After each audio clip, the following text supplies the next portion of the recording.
Headline যদি আপনাকে চমকে দেয়, তবে খবরটা আপনার জন্য আরো চমক জাগানি। উপরে যেমনটা লেখা আছে, বাস্তবেও এটাই ঘটেছে। প্রজন্মের এই তিন মহাতারকার চেয়েও মূল্যবান খেলোয়াড় ভিনিসিয়াস জুনিয়র। ট্রান্সফার মার্কেটের প্রতিবেদন অনুযায়ী এই তিন তারকার চেয়েও এগিয়ে আছেন ভিনি। ফুটবলের জনপ্রিয় ওয়েবসাইট ট্রান্সফার মার্কেট, যারা নিয়মিত কাজ করে ফুটবলের তথ্য ও খেলোয়াড়দের মার্কেট ভ্যালু নিয়ে, একজন খেলোয়াড়ের বয়স, তার পারফরম্যান্স সবকিছু মিলিয়ে নির্ধারণ করা হয় দাম। যদিও যাদের বয়স কম তারা মূল্য বেশি পায়, তবে যাদের হিসেবের একটি তথ্য বেরিয়েছে, যেটা হচ্ছে ফুটবল ইতিহাসের সবচেয়ে দামি খেলোয়াড়ের তালিকা, সেখানে প্রজন্মের এই তিন তারকাকেই টপকে গেছেন ভিনিসিয়াস জুনিয়র।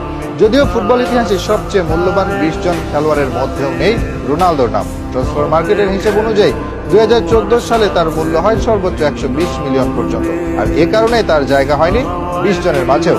এদিকে 10 নম্বরে আছেন অনেকেই, মূলত 150 মিলিয়ন পর্যন্ত মার্কেট ভ্যালু